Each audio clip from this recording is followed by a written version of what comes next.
and welcome to the Fall 2021 public meeting on the Sterling Highway milepost 45 to 60 project. This is Catherine Wood, and I am your public outreach liaison for the project. To orient you, the project area extends from Sunrise over to Ski Lac Lake Road. And as you know, the current road through Cooper Landing is narrow and under-designed for the amount of traffic through the corridor. Overall, the project is 14 miles long with 4 miles of upgraded current alignment and 10 miles of brand new alignment, and includes reconstruction of the Quartz Creek Road intersection and creating new intersection connections between the existing highway and the new highway. So we've had a very exciting first season of construction on this project. There has been active construction from milepost 56 to 58, what we talk about as phase 1A. And there has been clearing and drilling on the off alignment and geotechnical investigations ongoing at the bridge site. So this slide shows a couple pictures of construction from this summer. The top right, you can clearly see the clearing up to the bridge abutments over Juneau Creek. The bottom right is a geotechnical drilling rig. And then the top left is some retaining wall being built on that west end section.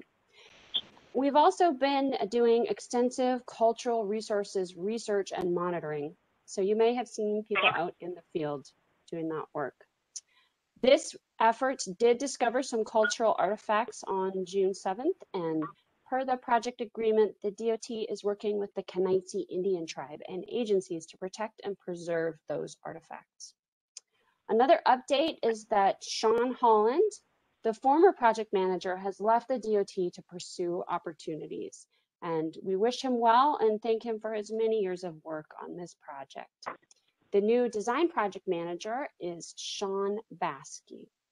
And of course, I will still be around to answer any questions that you might have. And Jonathan Timmick is still a part of the project team on the construction side as well. And he is another great contact for questions.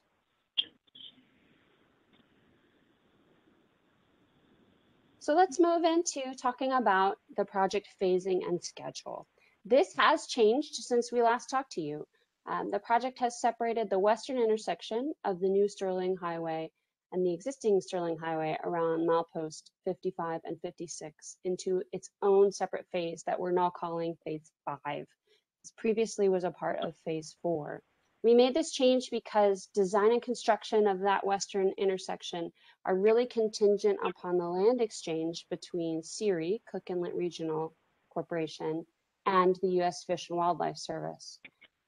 That land exchange is tentatively scheduled to happen this winter, and as soon as that is complete, we will begin designing that intersection. Because of this change, the overall project completion date has shifted and now will likely occur in 2027. And with that high-level overview, I'm going to hand it off to a couple different members of our project team to tell you more detail about specific segments. So Edith, will you talk to us please about the West End? Hi, thank you, Catherine. I'm Edith McKee with HDR. I'll be discussing the west end of the project, also called Phase 1A. This segment is located between milepost 56 and 58 on the existing Sterling Highway. This section of road has been under construction this summer. One wildlife crossing will be finished this year, and the road should be back to normal and paved for the winter. Construction of this phase is expected to be completed in 2022. A separate erosion control project will occur simultaneously in the same area. Recreation access is being maintained on all trails throughout construction, and when completed, the road will feature 12-foot lanes and 8-foot shoulders. Significant features of this phase include wildlife crossings and rock cuts. Mesh retaining walls will blend in with the roadside rock for a natural look. So there's a few photos here on this slide, and on the top left, the contractor is preparing to drill for the anchors that will support the Teco slope reinforcement fabric. The green spray paint is marking the anchor spacing per the plans. The middle left photo shows the contractor beginning the formwork for the cast-in-place retaining wall that will protect the adjacent high-value wetlands. This wall will be on the order of 15 feet tall when it's completed. The bottom left photo is an aerial image of the detour associated with the retaining wall and one of the wildlife underpasses being constructed. And on the right, the contractor is shown preparing the subgrade for a widened section of the highway. This picture demonstrates how tightly constrained the project is between the Kenai River and the hillside. The next update you'll get will be for Phase 1B.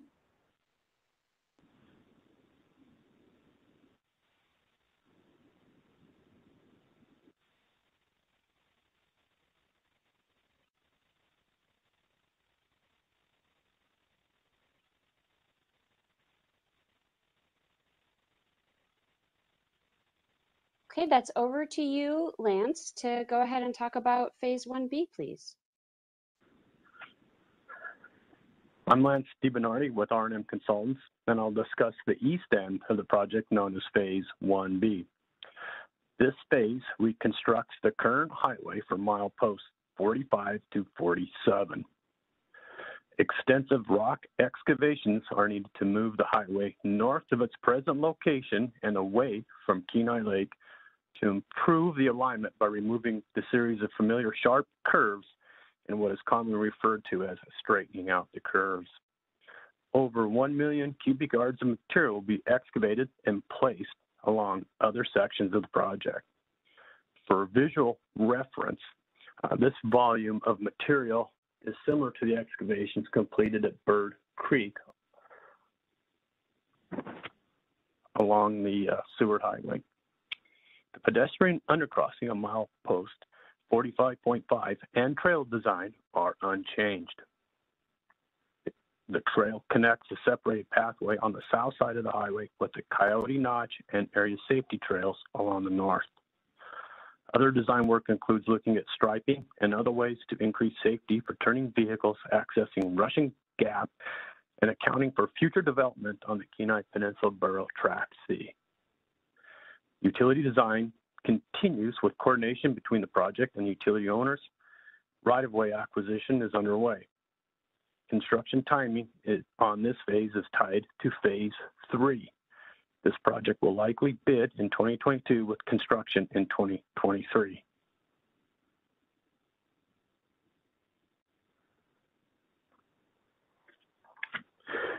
The intersection layout is complete for the west end of Phase 1B at mile 47. This provides a new connection between Sterling Highway and the current, referred to as Old Sterling Highway, as a primary access into Cooper Landing. This intersection will feature a westbound left turn lane from Sterling Highway onto the new connection to Old Sterling, an eastbound right turn lane from Sterling Highway to the new connection to Old Sterling, an eastbound ramp to Anchorage from the new connection that merges onto the Sterling Highway, and a westbound stop-controlled left turn going to Soldotna, Kenai, from the new connection to the Sterling Highway. Design for the Quartz Creek Road intersection at mile 44.5 will be available to review later this fall. That's all for the updates to Phase 1B. I'll turn it back over to Catherine. Thank you. Thanks, Lance. All right, so let's talk a little bit about the Juneau Creek Bridge. A steel arch design was selected for the bridge. The bridge will feature a pedestrian walkway and a separated wildlife crossing. And due to the length of the bridge and the type of the rock at the abutments, the geotechnical effort will continue on into next year, 2022, to gather data for additional foundation design. This winter, the DOT will conduct a value engineering study specific to the bridge to fine-tune the design for a variety of considerations, including aesthetics, constructability, and trail connections. We estimate it will take 3 years to build the bridge, including steel procurement. And the bridge is a critical scheduling factor for the rest of the project. So let's talk next about the off alignment design, and I'm going to hand it over to Kelly Kilpatrick. Kelly? Thanks, Catherine. Hello, everyone. I'm Kelly Kilpatrick. I'm the engineering task lead with Dowell for phases 3 through 6. I'll talk to you a little bit about the new segment of highway that extends from milepost 47 to 56. This new segment includes key elements that help meet the needs of our project. As a reminder, those needs are to reduce highway congestion, meet current design standards, and improve highway safety. This section of highway is at about a 75% design level. To give a review of project elements, first starting with the alignments. The alignment pulls away from the Kenai River, which provides a straighter alignment when compared to the existing corridor. The straightening of this alignment offers more opportunities for passing. The alignment pulls away from the Kenai River. The alignment is designed to maintain a posted 55-mile-an-hour speed limit for the full length, unlike the existing corridor that has reduced speed through the Cooper Landing area. This new alignment has a road grade that climbs up to the Juneau Creek Bridge on either side. This provides opportunity for slower vehicles such as semi-trucks to ascend the steep grades in the climbing lane without slowing traffic. All these alignment features will improve highway congestion through this new corridor. Next, I'll go into a little bit about the typical section and pathway that will be part of the project. The roadway lanes will be similar to what is experienced today at 12 foot in width. However, we'll be widening the shoulders to 8 feet. We're adding a pathway along the south side of the new roadway. And this pathway that has been requested by the community will allow for pedestrian connections to other trails and will support the project in using excess material on site rather than hauling it away. The one step we needed to go through was an environmental re-evaluation. We've done that, it was approved, and this design is moving forward. Here's the cross section of the pathway that gives you an idea of what it would feel like to walk or bike along the highway. The next feature we'll go into is we have several recreational enhancements we're including in the project. Looking to the west of the Juneau Creek Bridge, we have a new Resurrection Pass trailhead and parking area. The concept was developed with the Forest Service, the horse and snow machine user groups, and enhancements to this area include a new parking area with dedicated eastbound left turn lane into that parking area, new trail connections from the parking lot to the Resurrection Pass Trail, which includes an equestrian trail, and a new Juneau Falls overlook, accessible via a 1/3 mile trail from the parking lot. Parking lot to accommodate the access road and will include snow storage. The next recreational enhancement is the Bean Creek pullout and trail connection, and that's east of the Juneau Creek Bridge. We have an informal trail connection to the Bean Creek Trail and pullout. And that is in the upper right hand of the screen, and you can see how we have that gray area is the new Bean Creek Trail, or Bean Creek pullout, and the red is the Bean Creek Trail that will connect to the existing historical Bean Creek Trail. Similar to the Resurrection Pass Trail, Bean Creek Trail will have minor reconstruction to bring the trail under the Juneau Creek Bridge and again elevated from wildlife corridor and away from the canyon. The next feature we'll talk about is Slaughter Gulch Trail and Creek Crossing. We will be constructing a structure to allow pedestrians and Slaughter Creek to pass under the highway. You can see in the graphic where the existing trails are today, in the orange and the blue dashed. The blue dashed alignments will no longer exist after the new connection will be after the new connection is completed. And that will be in the approximate location of where you see the red there. That is where we're planning the structure. The orange trail will remain as it does today. We anticipate the trail and creek will cross in one structure. And that is all I have for phase 3 updates, 3 through 5, and I will hand it back to Catherine to give you an overview of next steps.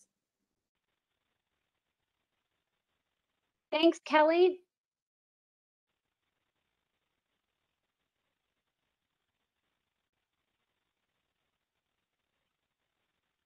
So this project continues to go ahead at a fast pace.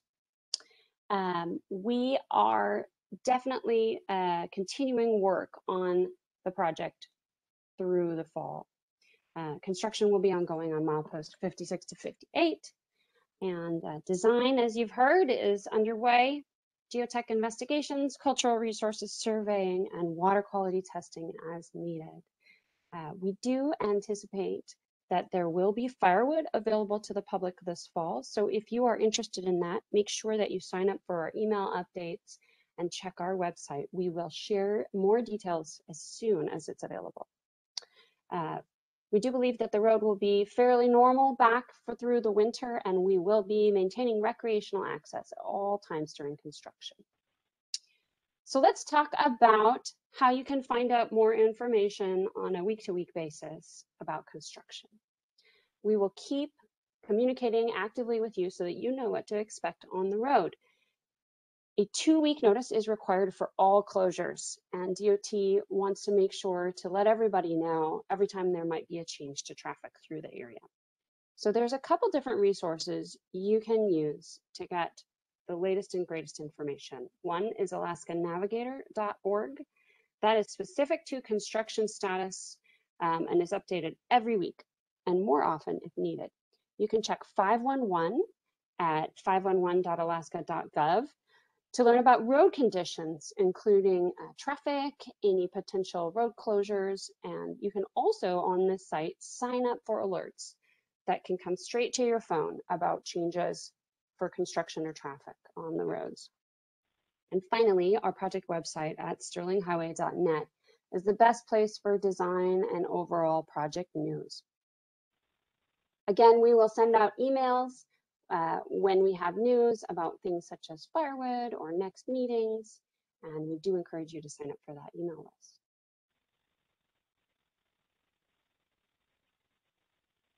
So let's talk about ongoing work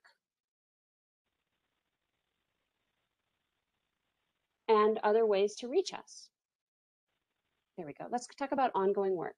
So we did touch on this slide a little bit earlier, but I did want to add a few more details about right-of-way coordination. There is right-of-way coordination going on with property owners on the east end.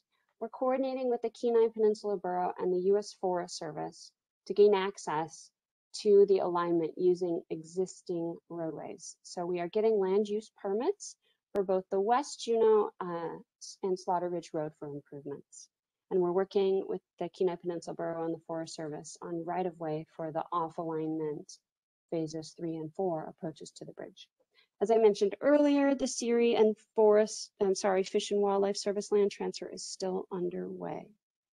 Okay, so let's talk now about ways to reach us. In addition to those construction updates and the project website, we are hosting an online open house. Please feel free to share this address, sterlinghighwayonline.net, with your friends and neighbors about the most recent updates to the project. And on this website, you can see all of the graphics that we shared in this presentation. You can look at them in further detail. And then if you have questions, please do email us. Here's our email address, sterlinghwy@hdrinc.com. For construction questions about something that's happening right on the road right now, please reach out to Sean Combs. He is the on-site construction manager. And then again, if you have project questions, you are always welcome to call me. Here's my number, 644-2153, and I will get you in touch with the right people who can answer those questions.